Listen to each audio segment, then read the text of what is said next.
नमस्कार। ज्योतिषीय श्रृंखला की इस कड़ी में आपका हार्दिक स्वागत है। ग्रहों, राशियों और भावों के संयोग से बनने वाले विविध राजयोगों का अध्ययन करने के क्रम में आइए अब हम पर्वत योग का अध्ययन करते हैं कि कुंडली में पर्वत योग का निर्माण कैसे होता है और जातक पर इसका क्या प्रभाव पड़ता है। विद्वानों ने पर्वत योग के लिए ग्रहों की 3 प्रकार की स्थितियां सुनिश्चित की हैं। पहली स्थिति है कि यदि शुभ ग्रह लग्न से केंद्र में हो, षष्ठ और अष्टम स्थान में भी शुभ ग्रह हो, या षष्ठ और अष्टम स्थान में कोई ग्रह नहीं हो तो पर्वत योग होता है। लग्न से केंद्र में सभी शुभ ग्रह हों।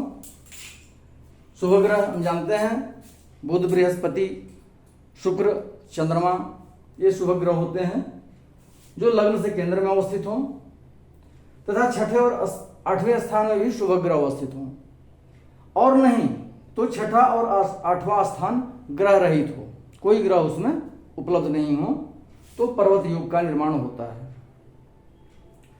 दूसरी स्थिति क्या है कि जब लग्नेश और द्वादशेश एक दूसरे से केंद्रवर्ती हों और मित्र ग्रहों से दृष्ट हों तो पर्वत योग का निर्माण होता है। अब इस उदाहरण कुंडली में हम देखते हैं कि लग्नेश मंगल और द्वादशेश बृहस्पति एक दूसरे से केंद्रवर्ती हो कुंडली में। मान लेते हैं हम कि लग्नेश मंगल तृतीय भाव में मिथुन राशि में अवस्थित है और बृहस्पति मान लेते हैं उससे केंद्र में अवस्थित होना चाहिए, तो छठे भाव में बृहस्पति अवस्थित है। लग्नेश और द्वादशेश एक दूसरे से केंद्रवर्ती हो कुंडली में और उन पर मित्र ग्रहों की दृष्टि पड़ती हो। मित्र ग्रह कौन कौन से हैं? मंगल के मित्र ग्रह हो गए सूर्य, चंद्रमा और बृहस्पति।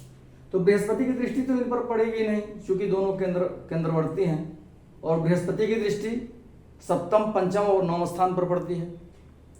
तो सूर्य या अथवा चंद्रमा इससे सप्तमस्त होकर के मंगल को देख सकते हैं।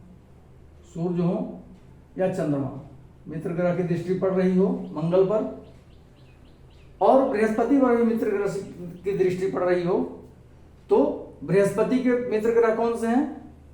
सूर्य, चंद्रमा और मंगल। तो मंगल की चतुर्थ दृष्टि बृहस्पति पर पड़ सकती है।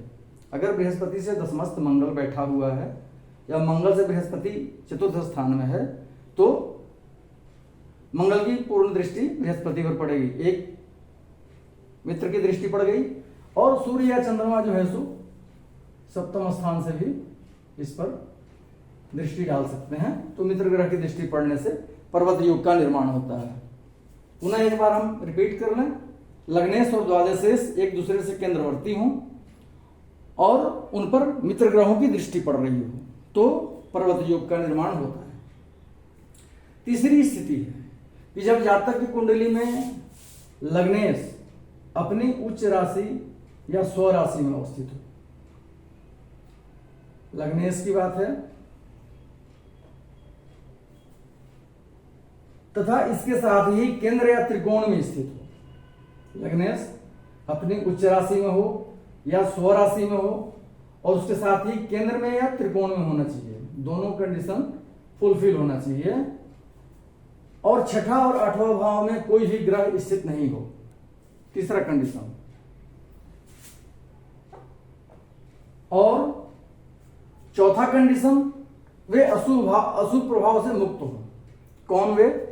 छठे और 8वें भाव, इनमें कोई ग्रह नहीं हो और उन पर कोई अशुभ प्रभाव नहीं पड़ रहा हो, किसी अशुभ ग्रह की दृष्टि इस भाव पर नहीं पड़ रही हो, इसका ध्यान रखना होगा। क्या है? जब जातक की कुंडली में लग्नेश अपने उच्च राशि या स्व राशि में स्थित होकर के केंद्र में अथवा त्रिकोण में अवस्थित हो। लग्नेश उदाहरण कुंडली में कौन सा है? मंगल।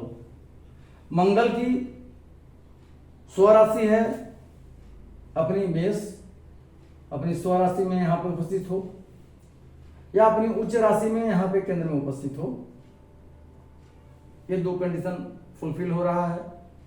स्वराशि वृश्चिक में चूंकि अवस्थित होने से वो केंद्र में नहीं होगा या त्रिकोण में नहीं होगा, तो इसमें यहाँ पे उपस्थित रहने से वो स्वराशि में या यहाँ रहेगा तो अपनी उच्च की राशि में रह सकता है। दूसरा कंडीशन क्या है कि केंद्र या त्रिकोण में अवस्थित हो। तीसरा है कि छठा और आठवां भाव में कोई ग्रह नहीं हो, इस छठे और आठवें भाव में कोई ग्रह नहीं हो। तथा चौथा कंडीशन है कि ये छठे और आठवें भाव पाप ग्रह के प्रभाव से मुक्त हो, तो पर्वत योग का निर्माण होता है। इस तरह से 3 प्रकार के ग्रहों की स्थिति से 3 प्रकार के पर्वत योग का निर्माण होता है। अब इसके फल के बारे में जानते हैं। पर्वत योग क्या प्रभाव डालता है जातक पर। ऐसे योग में उत्पन्न जातक भाग्यशाली होता है, विद्या में आनंद पूर्वक रहने वाला, दाता, यशस्वी तथा पूर्व एवं ग्रामों का नायक होता है। ऐसा जातक सुख संपदा से परिपूर्ण होता है तथा उसका झुकाव राजनीति की तरफ अधिक होता है।